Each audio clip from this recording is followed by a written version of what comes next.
hello, and welcome back to DLA Alternative. It's your boy Brandon, and I hope everyone is doing phenomenal after this Stranger Things 5 finale, alright? I know there's a lot of mixed feelings going on, but I hope everyone is doing phenomenal, and I've got to say, my overall, just straight off the bat review, is that I thought this finale was absolutely remarkable. I thought it was a masterpiece, and as for storyline, I know there's a lot of things going on, like I said, but what I want to do with this one, I want to talk about some of the bigger things within this finale that just caught my eye, that just I have watched over and over again because I just think they are some of the best things that we have ever gotten in this show, specifically just the cinematics, how things played out, what we actually witnessed, okay? This finale was next level for any show that has ever been made.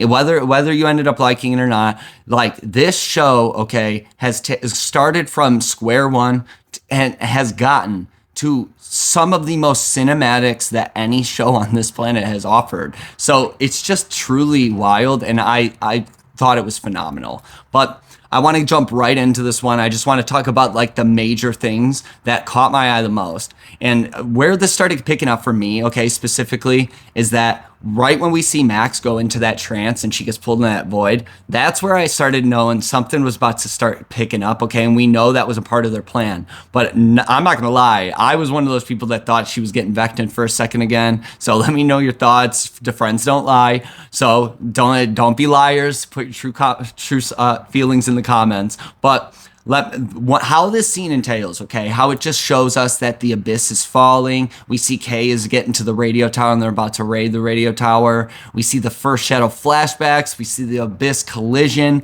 We see Elle and them going into these memories where they're basically in Joyce's play from the first shadow, if you didn't know anything about that. Spoiler alert, sorry. But then we end up seeing how that leads into this Creel House memory, okay, where they find Henry, they find the kids, and we basically see 11 just bullwhip this boy out the window, okay, and stop the abyss. But as we know this scene entails, this got to one of our first fake out moments of this finale, okay, which is, as we know, is with our boy Steve. And if you have not seen, okay, some of these reactions from the theaters, they are freaking hilarious. So go watch that after this. But let me know your thoughts about what you thought actually happened. Did you think Steve was a goner within that moment? Don't be liars, okay? I will be honest. I thought for a split second until the screen went black and had that pause. Then I was like, okay, something's here. We're going to get a savior moment. Who's it going to be? And the first thing I thought that it was going to be Jonathan, basically because of how this show started this season, where we see this battle in this race up to the top of the tower between Jonathan and Steve. So I knew something was going to be significant there with how this played out. But don't lie. Let me know if you actually thought Steve was about to be a goner within that moment. But as we continue, okay, the next thing that intrigued me the most is when we actually see 11 come up in this Henry memory, okay, and we don't know where the kids are, right? And we see basically Henry just pull up 11 and start talking to her, and he's like, why would you do this? So you're putting your basically sacrificing yourself here. And then she says this line, okay, she goes, you act like these kids. She starts talking about how the kids are weak, and that's why he's choosing them, and we don't realize it yet, but all of a sudden we end up seeing that the kids are basically right there because Kali's just making this illusion, okay, that where they're invisible basically. And I thought that was so fucking clever how they did this, and that shows once again that there's a lot of trickery going on here. That I've gotten this feeling that within this finale, okay, there's been a lot of trickery going on. So let me know your thoughts more specifically about, have you picked up on a lot of the trickery other than all of those things going on, okay, with the conformity gate and stuff? But my point is have you guys picked up on a lot of the theme of just this finale alone? Not so much even the whole season, but this whole season has been a lot about truth. And then this finale kind of came out that it was a lot about one thing or the other and trickery. So just let me know your thoughts about that. I thought it was pretty wild. But as we see the scene entail, there's something that 11 says to Henry, okay, while this is all being said. And she says something very interesting. She says, you act like they can't see through your lies. And I started thinking a lot about that, okay? And I'm like, the placement of how the scene is kind of interesting, because if we think back to season 4, just to connect something real quick, when Nancy sees like the Creel House massacre and she's like in the Vecna trance, right? Basically, she's standing right in this room, directly where they are, looking in the direction, say, where the kids are in this moment, at that Creel House table where, as we know from season 4, that massacre entailed. So, or the beginning of that massacre with Henry's mother. So, let me know your thoughts about the weird line said right there, how they could see through your lies. And it's just the placement of what's going on here. Like, we're not seeing something that's connecting to where that actual massacre started. And that's where those kids are being, like, just invisible right now. So I thought it was very, very odd just how that played out. But let me know your thoughts. Because as we know, that like basically the kids end up seeing the truth that he is this monster. Max basically proves this to them by this, and with the help of Kali and 11, and they basically escape. But as we know, this illusion trap fails, and Henry just vanishes basically back into the real world from what Max says.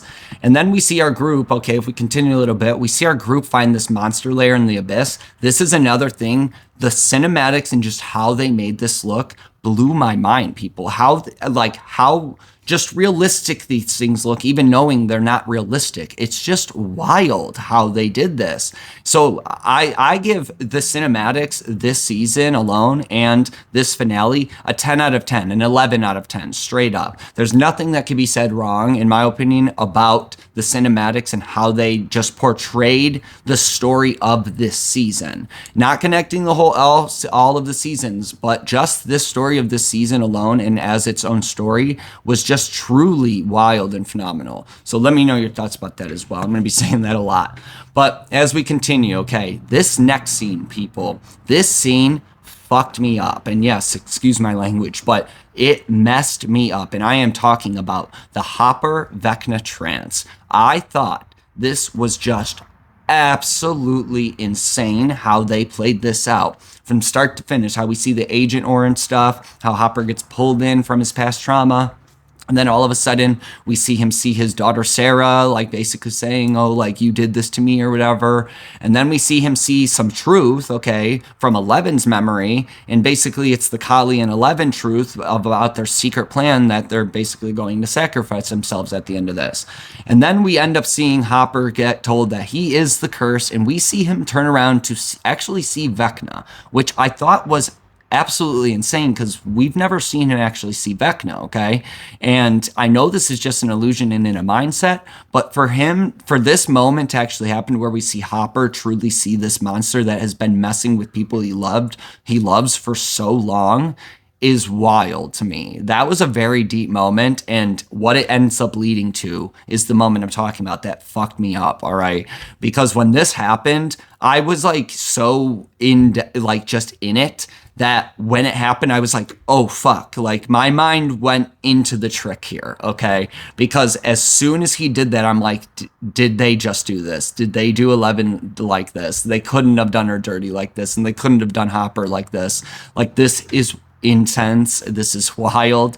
But then all of a sudden we get some confirmation, because as soon as they show us that 11 still is in that memory and how they made her look, no doubt in my mind that 11 was still alive and that this was just a trick, because she, in my opinion, would have been pulled out almost instantly. She wouldn't have been running around with them. But as we know, this ends up kind of ruining their plan and what they were doing in order for 11 and Kali to connect to Henry and his mindset. But basically, Hopper got tricked. So I want to know, did you guys get tricked by this moment? And I know a lot of, like, trust me, it took me a second because I got out of it real quick. I was like, no, they're not going to do 11 like this. And then we see that. But my point is initially I was like, holy fuck, did they just actually pull this trick? Okay, and this is going to be something that, like, leads into, like, say, them having to figure out this plan a different way if 11, say, is injured, not necessarily dead, but just injured. So let me know your thoughts about that, because as we continue, all right, as this scene basically continues, we're going to skip a little bit. Basically, we see Hopper and Elle, the call-out scene, I want to call it, where Hopper calls out Elle for her bullshit and about the secret plan that her and Kali are doing.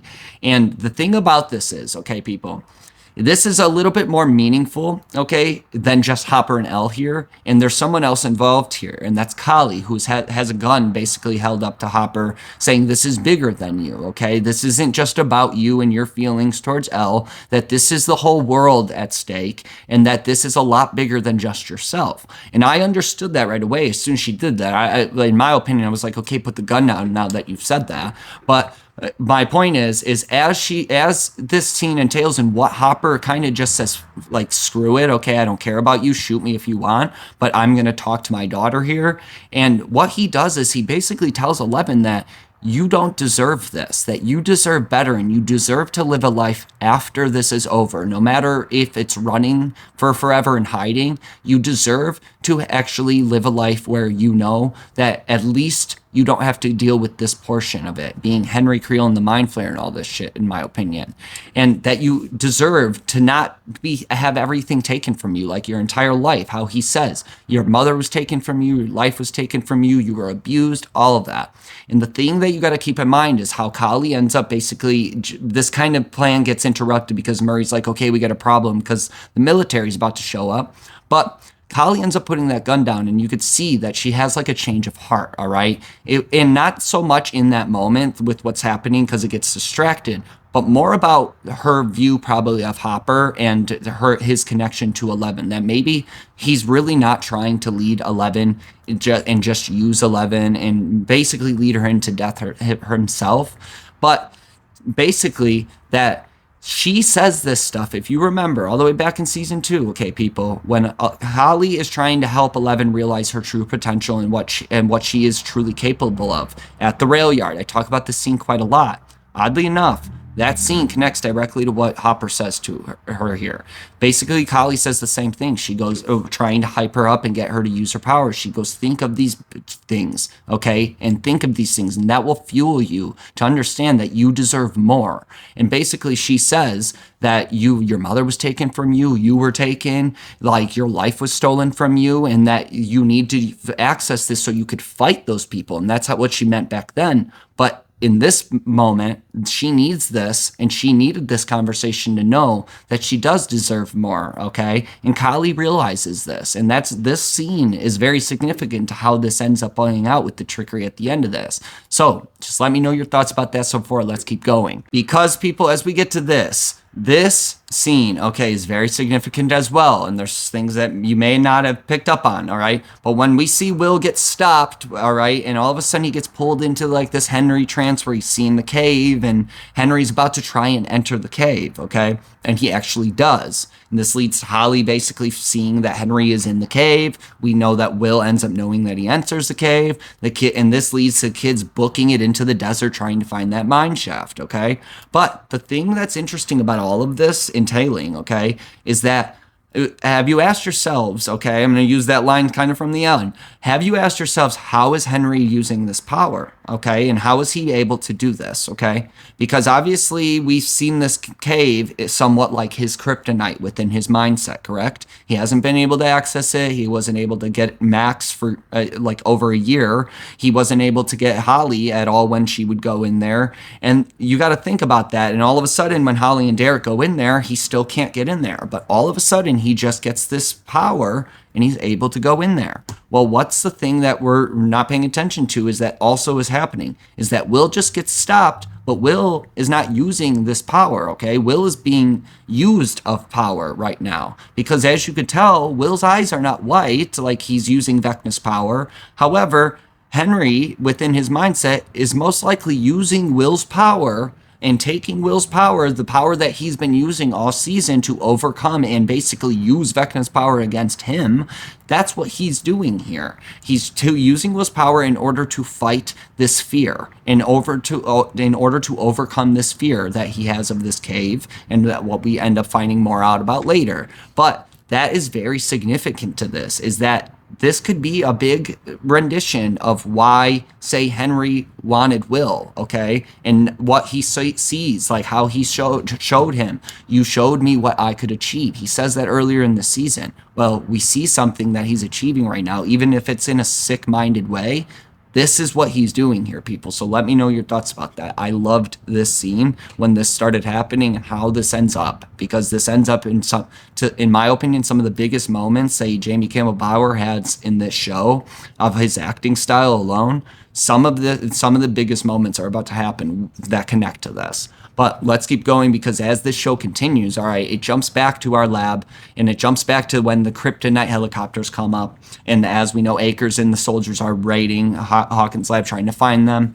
And as we know, okay, when we see Hopper saves Elle, he just straight up leaves Kali. And there's something about that, is that how I just said, Kali had kind of looked like she had a change of heart about this man. But then all of a sudden, he kind of just gets up and leaves, right? And he just leaves her for these people to find. And he does not go back. And it might be because he might not have the time, but in my opinion, he could have. He easily could have picked up Elle, and he could have just dragged Kali if he couldn't have picked her up. And we know that because Kali's a small individual. They kind of show that earlier in the season. When Kali steps up to Hopper, they show the size difference, okay? So no doubt in my mind, a man like that could have picked how easily he picks up 11 over his shoulder. He could have just dragged Kali with him. But he chose not to, okay? He chose to leave her. And it could have been for a bigger picture in his mind. Most likely not. But my point is as we see this entail, okay, we see 11 basically look at him and say, please save Kali, okay? And she could barely speak because of the speakers and the kryptonite. And he looks at her, and he knows that he needs to do this for her because he's asking her to fight. And so basically 11 says, I need you to fight for me right now and save my sister. And that's basically what he does. He goes out, we see this amazing Hopper shootout scene, okay, where he takes out like 4 or 5, 6 like soldiers in this amazing shootout scene, which I absolutely loved. But within this, we see this look between Hopper and Colin. He basically says, he's like, I got you. So once again, that's another idea for Kali, okay, to see that this man is willing to put himself on the line, not just for 11, but now for her too, where he just took out 5 people. And as we know, this ends up kind of getting them pulled into a trap, okay, where Akers comes up and he's like, no, I got you.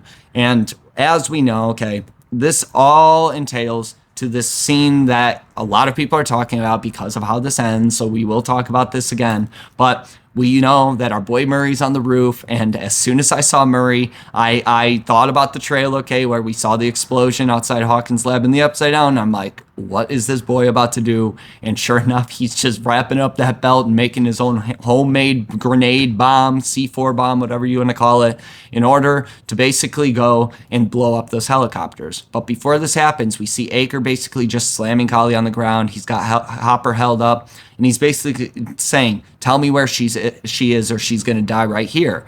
And what we see here, okay, is Hopper's not going to break. As we know, Hopper's character, we've seen Hopper be interrogated many, many times, and this man does not break unless it's for a purpose, okay? And in this moment, we know he is not going to give up 11, regardless, okay? But Kali also knows this, and Kali knows that he can't do this and that he's not going to do this. But the thing about this is that he says one thing, and basically Aker says, do you think I'm messing around?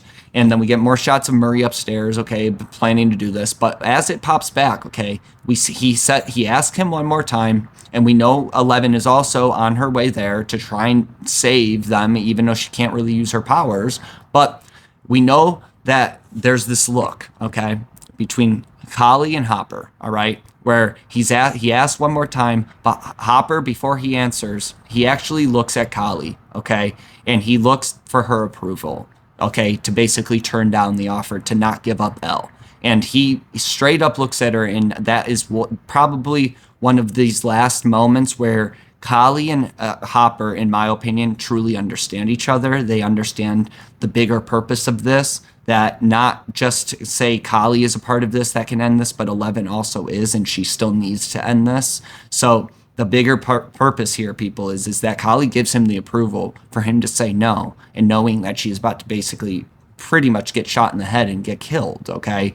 So this is a very serious moment between Hopper and Kali that I thought was very, very beautiful, so let me know your thoughts. But as we know, this beautiful moment, in a way, gets very tragic until our boy Murray just pops up runs, and for a second there, I'm like, why are you running so fast towards the edge of that roof? You're going to slip and fall. And then I forgot that sludge stuff was all hardened, but it threw me off. I was like, dude, what are you doing?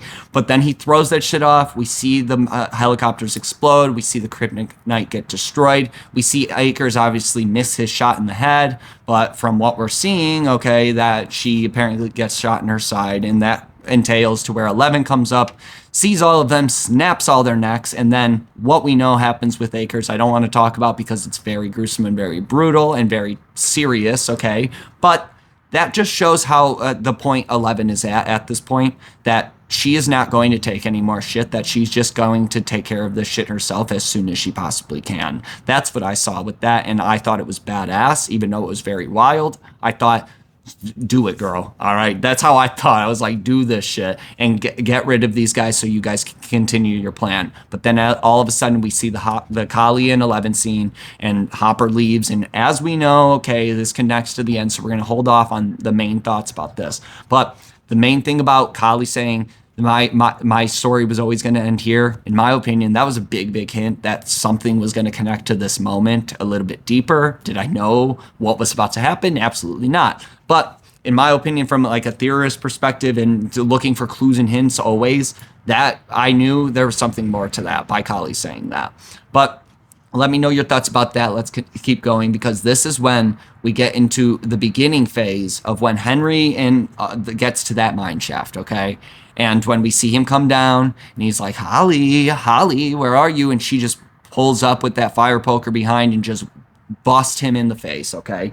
This is another Holly the heroic moment that I absolutely fucking loved. I thought it was phenomenal. And let me know your thoughts about the bravery that we see within this character with everything that she has experienced in such a short amount of time. This girl was in her room a few days ago, minding her own business, crying because her parents were fighting, gets taken by a monster, gets taken to a new world, gets it put into this mindset, finds somebody, helps save them in the real world, does all this shit, gets pulled back in, and now she's basically left alone to try and help these other kids escape, okay? And not even just about herself. That is heroism at its finest. So no doubt in my mind, the Holly the heroic name came into play within this moment. But as we know, okay, it doesn't really work too much because she gets overpowered, she ends up knocked out. But in this moment, there's something about this where I don't know if Henry had the power to not be pulled into this moment. And that,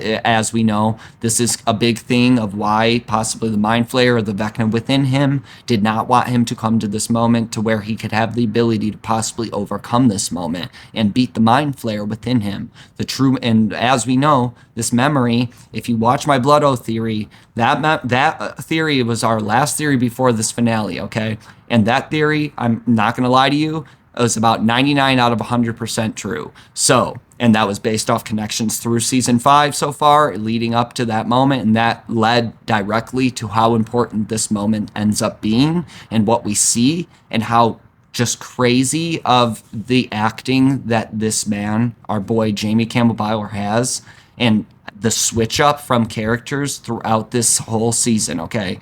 That's the thing. When we met Jamie Campbell Bower last season as Vecna, he was one character. He was this sadistic, like, crazy, freaking, like, whatever you want to call it, okay? He was just a wild creature, if you want to call it, a monster. But this season, we see a human version of that, and we see all of these versions of him, okay? And that's what I love most about this. I don't want to talk too much about The Rock and everything that happens, because we're going to do a spin-off talk. And as you know, if you've seen from Duffer Brother interviews and all of that, that Rock apparently is going to be significant to something that the spin-off is about. So I have some thoughts about that. We're going to do a deeper dive.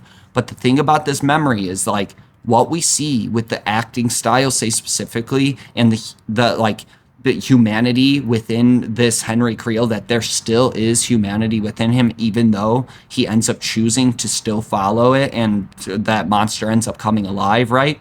But that's the thing about this, is that those tears coming from his face shows his humanity, is that he still is in there. He just truly can't fight it, and he's just going to let it overtake him, even though he says that that's not the case. You can see it within this and how Will talks back to him and all of this. I thought it was truly phenomenal how this played out. And I thought it was one of the probably the best moments we've had with Jamie Campbell Bower throughout this whole season and this whole show. This was probably one of my most memorable moments in this show that I will never forget. And but this part leads into this, and as that ends up happening, okay, there's something that happens in between this with the 11 and Hopper goodbye, like slightly goodbye moment, if you want to call it. But within this moment, when we get to the actual point, when he's basically saying that the Mind Flayer's never controlled me, I've never controlled it, and he gets to the point that I need it, it needs me, and then he says the lines that we are one. And I absolutely loved that, because not to just talk about my past theories, but a big theory and one of my most viewed theories on this channel, people, is my Vecna/Henry/number 1 theory. And the main basis was to try and show you that the 001 was kind of irrelevant into that to show you the difference between these characters, and that there was the Henry Creel, as we know, and that the Vecna within this was the Mind Flayer. So that was there was these two things connecting within one being. Basically, long story short, saying that they are one. And it ended up playing out, and I am just truly fascinated and mind blown by this moment. And I want to know your thoughts about this, because in my opinion, give Jamie Campbell the Bower, if anybody sees this from the Academy, give Jamie Campbell Bower the Emmy for this, please, because he deserves it. The switch up of characters going from psycho to just normal to normal psycho. How we get the scene where he's switching his body into Vecna and he's just transitioning from the Henry Vecna number 1. Everything that this man did this season was a work of art. So let me know your thoughts. Let's keep going. And I hope you guys are liking this so far. Because what happens right before this, okay, I kind of jumped a little bit, is that Hopper and 11, and how I said slightly goodbye moment where where it's very emotional. And she's saying basically the most important thing, I'm going to talk about that because there's something I want to connect to another theory that I'm going to be coming out with within this moment. But the biggest hint I want to give you is that I absolutely love this scene. I love that 11 basically starts coming into her own. What Hopper says that he was proud of her earlier in the season. He's like, I'm proud of you. I'm proud of who you are. And this is that moment that shows him, okay, that she is who she is, and she's going to be who she is, and that she needs him to believe in her. And that's the biggest hint I want to give you, is that she says that I need you to believe in me. So just keep that in mind, all right?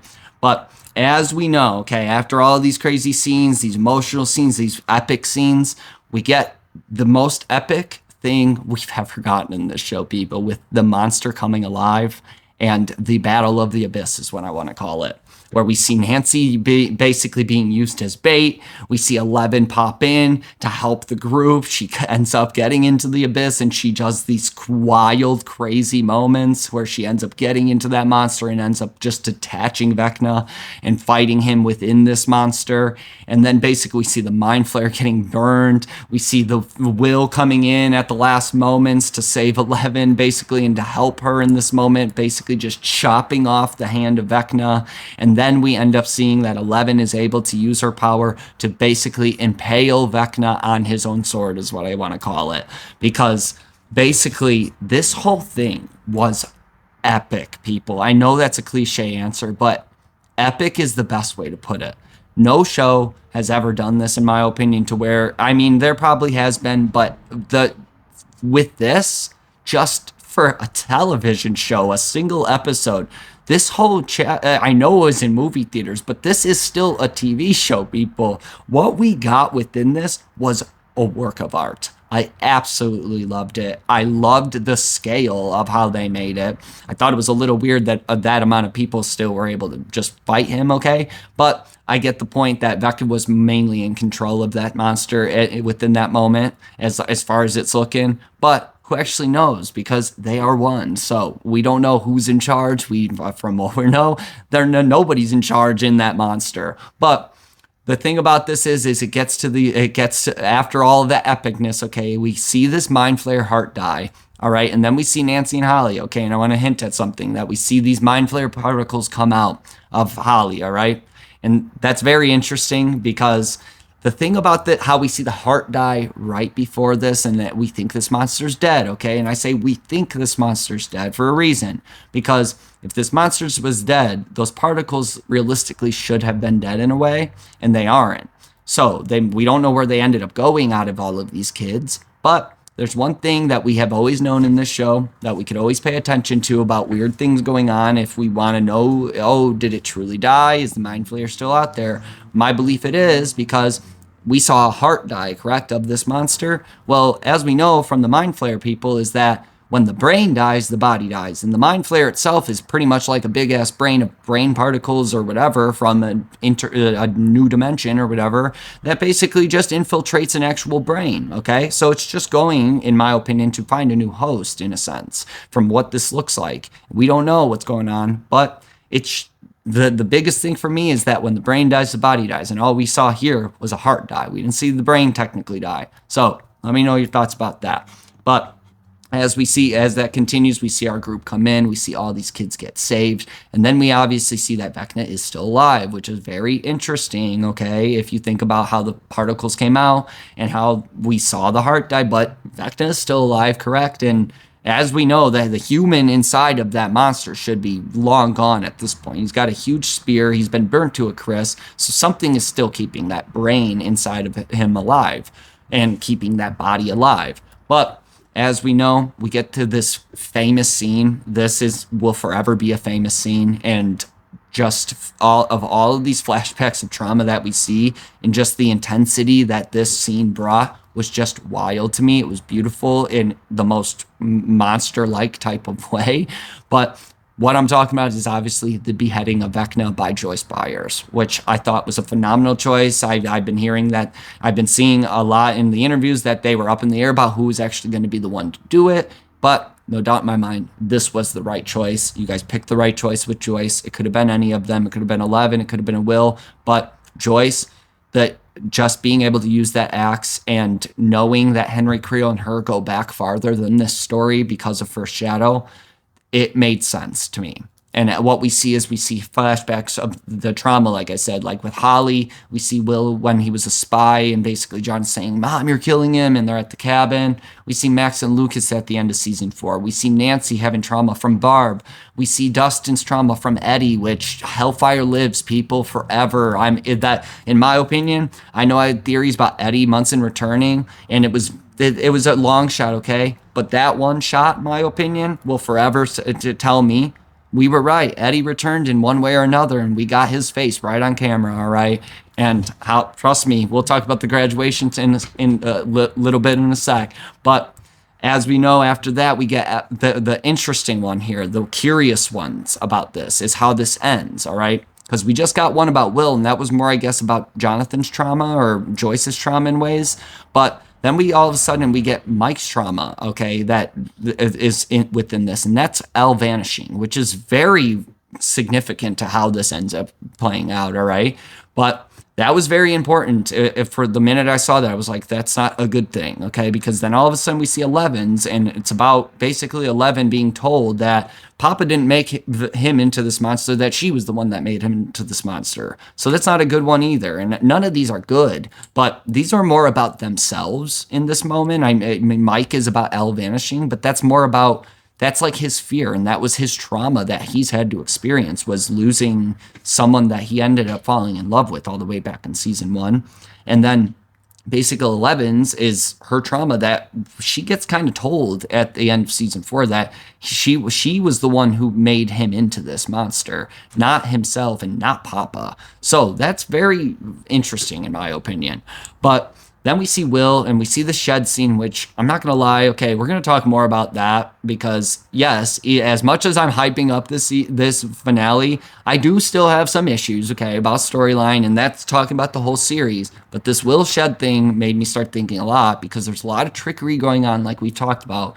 But all of a sudden, we see the Will shed scene, which we got really no context to. Okay, and that's how this season started. So there's something weird going on with all of this still, in my opinion. I'm not saying that there's more coming out to this season. I don't know what the future has to hold, but in my opinion, there is something weird going on with certain things that have not been talked about yet, that they're not really even talking about in interviews too much.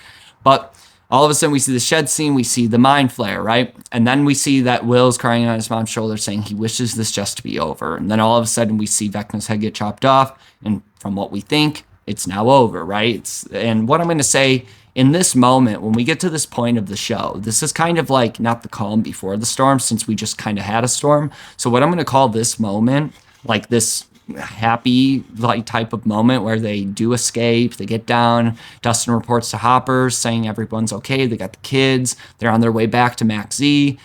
I'm going to call this the eye of the storm moment, where, you know, like in a hurricane or a tornado or whatever, like there's the eye of the storm where everything's kind of like calm and everything around you is just kind of like fucking chaos. All right. Well, that's kind of what this feels like, is that they went through part of the storm. They get to this moment where it's just this small little area of this eye of the storm, but they're about to enter another storm and big fucking moment, which, as we know, as we get to this crazy scene, okay, where we talk about and you already know what I'm talking about. I'm stuttering, but my point is, this is when we get to the military trap, people, where we end up seeing the moment where we have to figure out, where did 11 go? And as we know, we see her at the gate. We know that Mike gets pulled into a void moment, which eventually ends up to the bomb detonating, 11 vanishing, and us seeing what we saw. All right. But there's some very significant things here. And I know a lot of people are trying to prove, okay, like what we choose to believe. All right. Do we believe if 11 did this, or do we believe? And I know that's later in this. But my point is there is some proof that I haven't seen a lot of people talking about, that we're going to talk about at the very end of this. But I did just mention it, okay? And it's one of those things I mentioned. If you want a little clue, if we're going to do this like a little puzzle, trying to figure things out. But just keep in mind, within this moment, okay, before we actually knew like this other story that we can believe in, I was a ball of fucking tears. I had tears running down my face, okay? And I'm not afraid to say that, because in this moment, this felt like something was just wrong about this. It didn't feel right. It didn't feel like this was 11, okay? It didn't feel like 11, even knowing, okay, this fight that this character has had for so long. Why do it like this? And thinking that it's just going to stop and that it's not going to continue in another way, when the world is so big and we really don't know what's going on in the rest of the world, correct? That Hawkins is one small little town that all of this was happening in, and that we obviously know that there were sanctions of this all throughout the country, okay? Not necessarily with children, but with lab projects and secret labs in Nevada and secret labs, like, and there's stuff about the Philadelphia project, okay, that apparently goes back into the origin story from the first Shadow. So there's a lot more than just what was happening within this story. And that's why it didn't feel right to me, is that even though, okay, yeah, 11 saying her bloodline going away could stop this. I mean, there's other people that were affected by this. Will was affected by this and possessed by this. We don't know if his connection's going anywhere. Her mother didn't get talked a lot, but that is how her connection supposedly started, correct? Through a blood transfusion. So that considerably her mom's still out there. So 11 going wouldn't end that cycle, because the mom's blood is still out there that could be used in one way or another, and we don't know. So there's a lot of questions about this, even just for seeing it.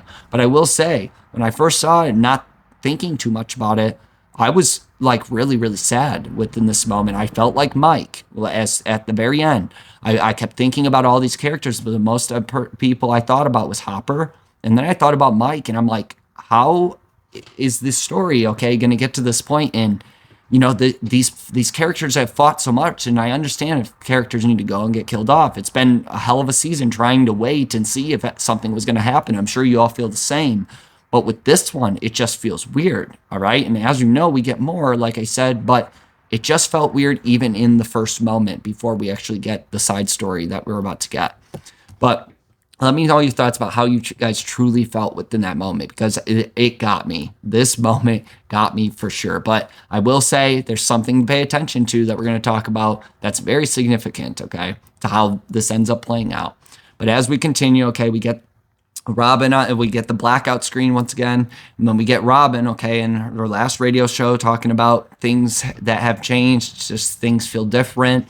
You know, she talks about movie and Indy's new adventure, okay, that could be big thing, okay? If you think about that symbolically, all right, we see Coach Steve, which I loved, okay? I thought it was so cool, and how all the boys that were basically a part of like that they just got saved are a part of the team now. So it's really, this was really wild occurrence. But what they're doing here is they're trying to distract us from what we just saw, like the tragicness that we just saw, and giving us all of this like somewhat happy story, right?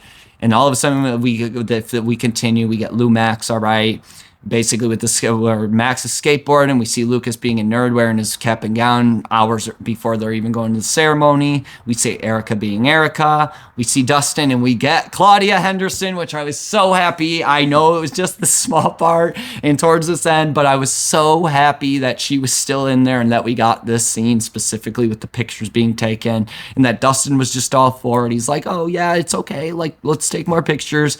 You know, just being a good son. I loved it. All right. And then we obviously get our boy Will at the cabin with the fam, all right, I'm going to call it, with Hopper, Joyce, and Jonathan, obviously, taking pictures, haven't run into another random little issue, okay, where they're getting stopped, okay? Well, we're going to talk a lot about all of this, okay, a lot more, because I have a lot of thoughts about this end scene. Say, after everything happens with 11, there's a lot going on here within this end scene. So trust me, if I don't hint on something, just let me know your thoughts. But let me know your thoughts so far, and let's just keep going with this, because as we continue, all right, we get the Karen calling about Mike being gone. She can't find him, which, as you know, we probably all got the idea that basically Mike was, something was going to be going on, all right? And I will say I did see a promo or a behind the scenes like spoiler photo a long time ago of this, okay? And I didn't know what to make of it, but as soon as I saw this, I was like, okay, here's this moment that I saw a little picture of a long time ago, and I never knew what to think about it, but here we go. And sure enough, it was a beautiful conversation. It was very sad, in my opinion. How I felt about this, I have mixed feelings. I have kind of like the two roads of mixed feelings, where it's like you just don't want to accept it and it's going to bug you, or you choose to accept it, and whether you understand it or not, and you just try to live the best life you can. And that's a beautiful conversation from one person who has experienced one road before and does not want to go back down that road. So he's trying to help this young man basically avoid that same road that he was when he was a young man. So it makes you think, all right? But as we know, okay, after that, we get to the graduation. There's a lot to talk about here, all right? We're going to talk about this graduation and Dustin's speech in a separate video. I don't want to disappoint, because there's a lot that's going on here that I'm kind of picking up on based off context. It's very interesting to everybody thinking that there could be more to this story, whether they keep saying, the Duffers and all of them keep saying that it's over or not. There's some weird shit going on here. I'm not going to lie to you, okay? So, like I said, I'm not 100% into the conformity gate that there should be more and all this shit, but I will say that there are some signs that maybe things are just connecting to the next story in the spinoff that's going to connect. Who knows? But as we get to the Dustin's valedictorian speech, I thought it was amazing. In my opinion, Eddie Munson has finally graduated. That was what I was holding off on, because as we know how the speech ends up, basically he flicks off Principal Higgins. He basically says screw everything, screw conformity, and he has his Hellfire Lives shirt on, and he says, this is our year. That was no doubt in my mind to pay homage to Eddie and what he was going to do when he finally graduated. So in my opinion, Eddie finally graduated with our group, which I found beautiful. But as we get to this trickery again, okay, we think we're in the clear. We think everything's okay. We think we're getting this close out of the story, and then boom, all of a sudden we get this weird ass shit, all right, with Mike realizing about the speakers, okay? And yes, I say realizing because they've even described, the Duffer Brothers, that Mike has a realization that, yeah, he heard something, but it's not about what he heard, okay? Because obviously we know, a lot of people are like, well, Mike can't hear the pulse things, right? Well, obviously, okay, but the thing is the frequency or the like static or whatever over the speaker that he heard made him think about it. So he had a realization. It wasn't the same sound that he's hearing. Like, he's hearing this tinnitus sound. He's hearing like a frequency thing, and it made him just kind of think of this thought. But as we know, this leads in, okay, and that they hold off on that for a sec. But as we get to the group at the radio tower, okay, this, in my opinion, has a lot of talk about possible spin-off stuff, whether it's one spin-off, two spin-offs, whatever. So I want to talk more about this, okay? The one hint I'm going to give you that I've paid attention to the most is the context and the usage of the word the consumer, okay? So that's my biggest hint. And my biggest thoughts about this is this got me again, okay? When I saw Joe Keery crying and he looks away from the camera and you can just tell that this was like a real moment when they're actually crying. Like, you know, they're doing their lines, but you can tell that since this was their last moment as a group in this show, from what we know, this was a really beautiful moment, and you could tell this was not just acting, that this was real emotion, and I truly loved everything about this moment, okay, in this last scenes with our older group. But let me know your thoughts about that, because we're going to talk about that more in terms of spin-off stuff. But the next thing we get, okay, I'm going to call this our at last moment, the date that all of us Stranger Things fans have been waiting to go on for years now. And I say yes, us as fans, and I'm talking about our date at Enzo's. We finally got it, people. We got our date at Enzo's. Finally. It was so beautiful. And I'm not going to lie, there's more about this scene as well that could be talked about, spin-off stuff.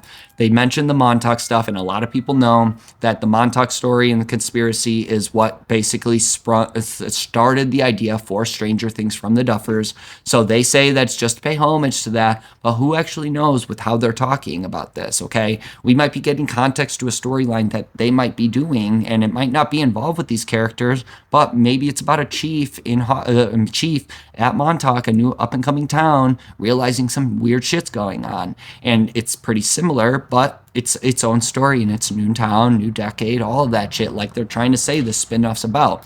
So that's big hints about that, about what I'm thinking within these scenes, okay, with the older group and with the Sens, I would say. But not to take away from how beautiful this is, we get an even bigger moment, okay? Because more than the state, we get a proposal, people. We got proposed to within this moment. It was beautiful, right?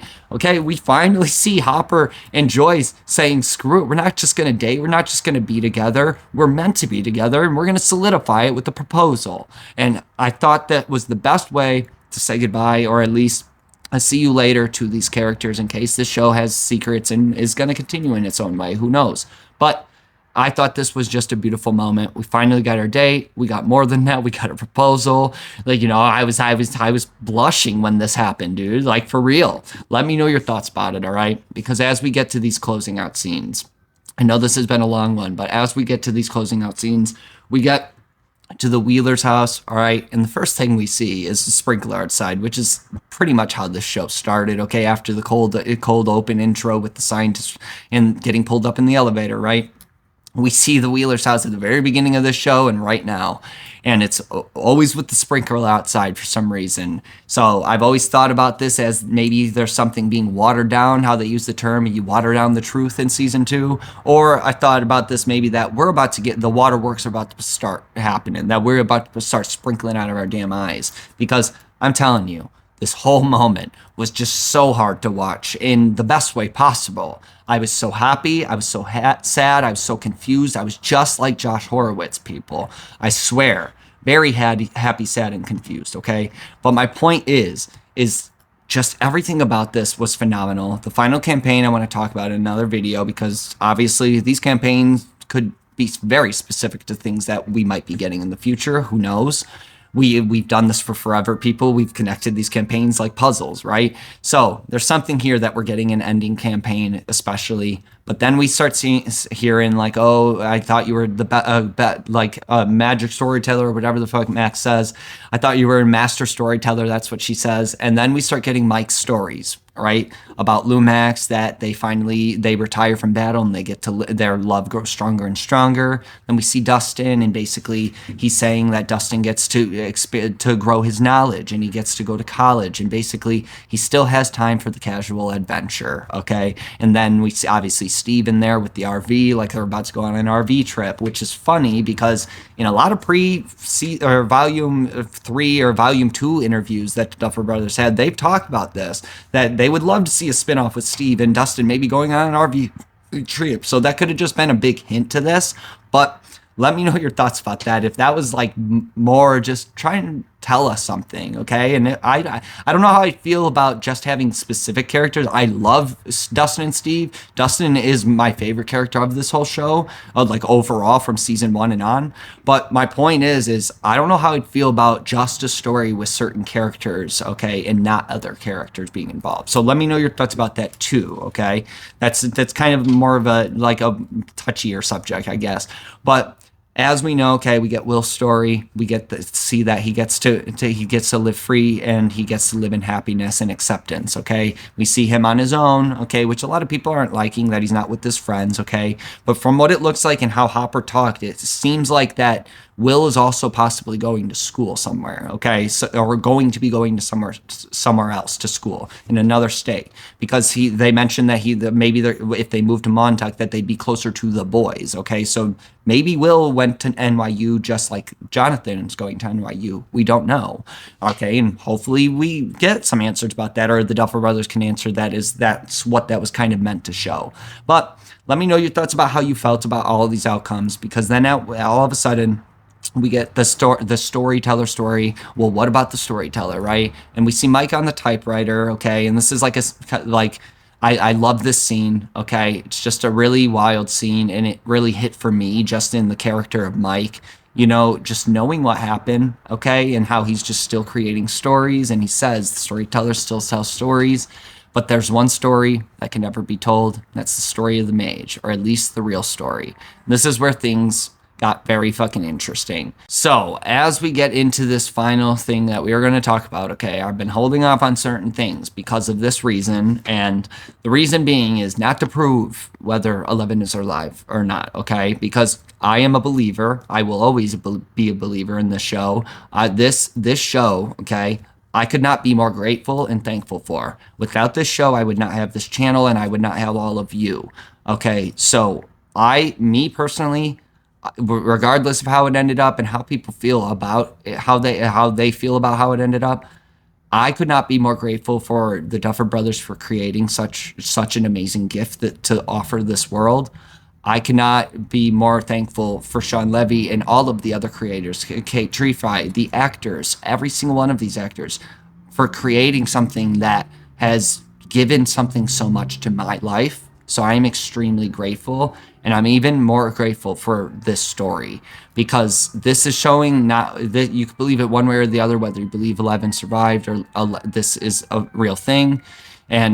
But in my opinion, I'm a firm believer for many reasons, and not necessarily the reasons that are explained in this right here. Because what Mike says, as we know, okay, he says, Sunbeam, when she cast Sunbeam, she used all her energy and she vanished. But have you ever thought about how she cast that spell? And Dustin says the line, okay, which he was right next to Mike within this moment, and they're both looking in the same direction when they notice 11.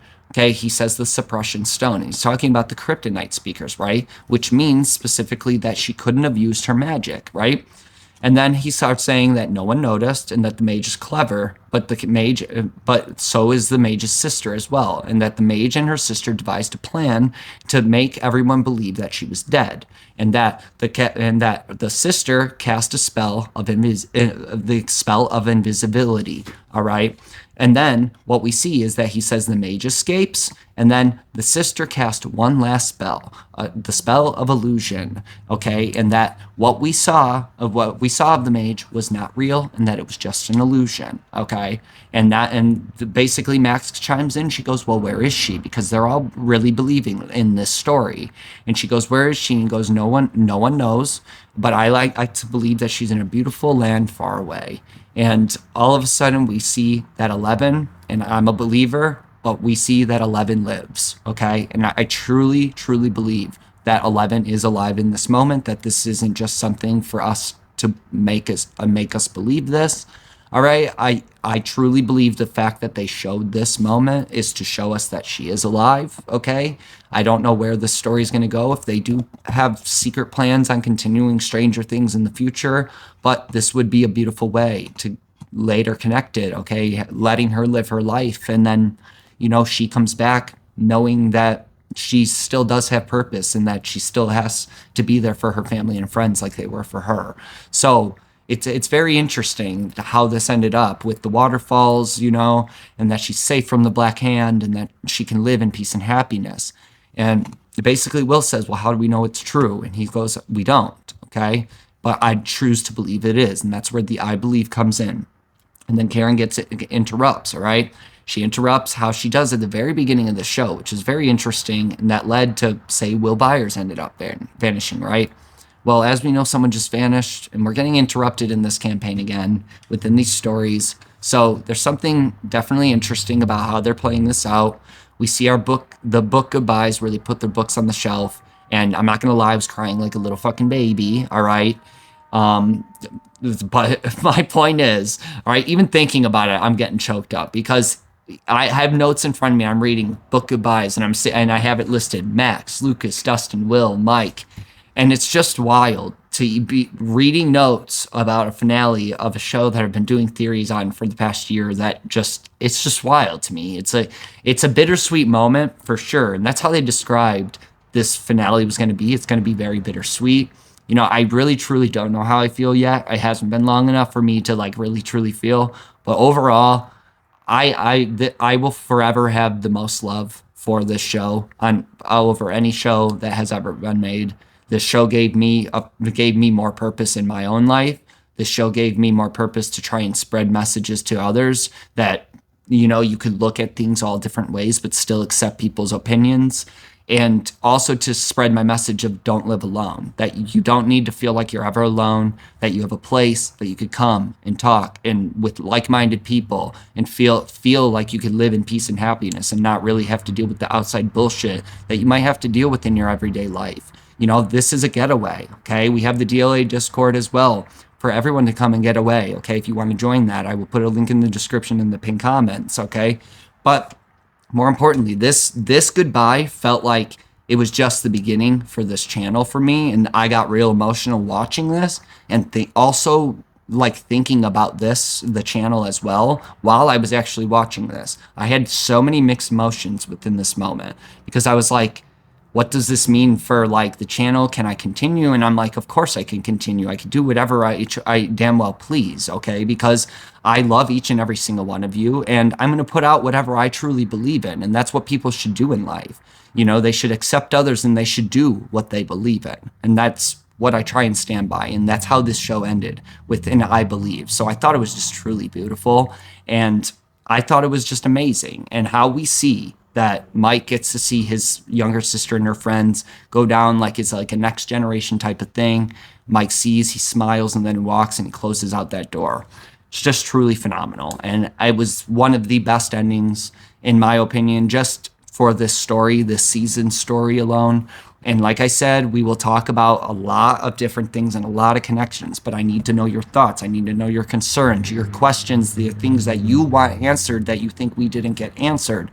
And trust me, there's a lot that has not been answered that I am going to do videos on that I want explanation for. And if the videos ever get out to the Duffer Brothers, maybe they can explain certain things that a lot of these interviewers aren't going to ask. But let me know your thoughts about all of this, because there's one last trick here, okay? Because there's my belief, how I kind of strayed away from this mage story.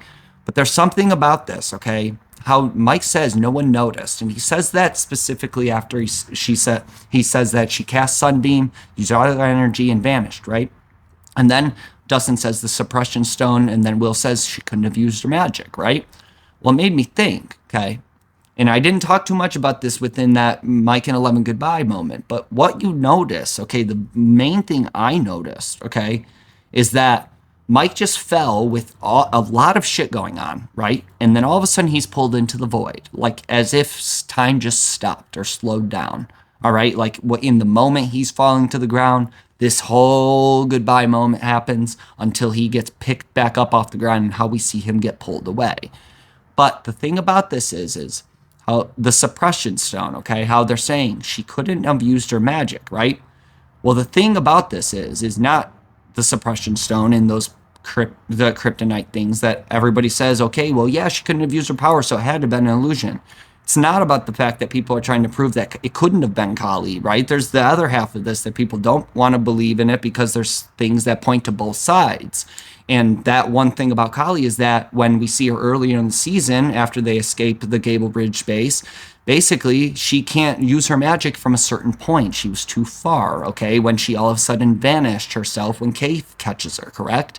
But the thing about that is it's not about that. It's not about the illusion that we're seeing. It's the thing that we saw with 11's final goodbye is that we're not in the real world, people.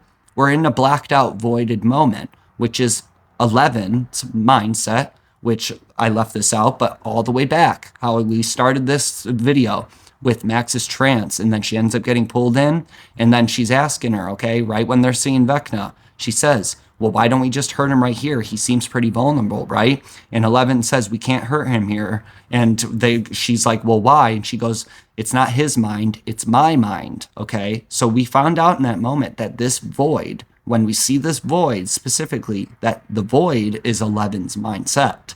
So, therefore, 11 was there in that moment, using her power to talk to Mike, okay? And with those speakers around and so close to her by the gate, in my opinion, she couldn't have been standing right there at that gate if she was using her powers to talk to Mike in the void, because the pulse speakers were on and she was showing no signs of agony. A lot of people noticed she didn't have blood, okay? But the thing about it is if those pulse things were there, she couldn't use her powers, correct? Which also means she couldn't have accessed the void, which is her mindset, not Kali's, okay? So therefore, the only way for her to actually access the void and to have pulled Mike into that moment was that if she was somewhere else and not right there, right next to those speakers, about to sacrifice herself. So the reason I believe is not because of all of these things that we found, but the things that we were shown in this season. And if you noticed how I mentioned when Steve falls off, how there's that moment where we get a blacked out screen. Well, there's more moments like that, okay? One specifically after they behead Vecna, it ends with 11 taking one deep breath, how she does right here, black screen. What happens again? We all of a sudden, right when Mike walks up and realizes 11 just vanished and that the gates are closed, he gets one little tear, black screen. That is our hint to pay attention, not just to everything else that's going around, but to the black screens, or when we see blackness being the voided moment that we saw right in that moment. That couldn't have been possible if 11 was standing right where she was, where we actually saw her, like an illusion. So the illusion was an illusion, in my opinion. And 11, by that point, was long gone, far enough away from those speakers in order to even get in contact with Mike in that void. So I hope maybe that might help you a little bit even more. If you're trying to find proof about this, that all you have to do is pay attention to that Mike and 11 goodbye, and you could have knew that 11 couldn't have died in that moment, in my opinion, that the only way she's using that is if she's long gone and she escaped already. So let me know your thoughts. I know this was a long one. I love each and every single one of you guys, though. And like I said, you have to let me know what questions, concerns, things you want answered, okay? Because there's answers. If this is all we get, the answers will be there, okay? The story is complete in its own way for how they wanted to portray it. So there's going to be things that are left out on purpose. There could be things left out that are going to be filled in later with other series, whether it's Tales of 85 and they do it that rendition where they fill in these gaps and these storylines that we didn't end up getting with that show. We don't know. But overall, I hope you guys liked this one. I know it was a long one and I know there was a lot to talk about, but I love each and every single one of you guys. It's your boy Brandon, DLA Alternative. Let me know your thoughts as always. Keep subscribing, liking, hyping, and following this journey. And you guys already know, we out.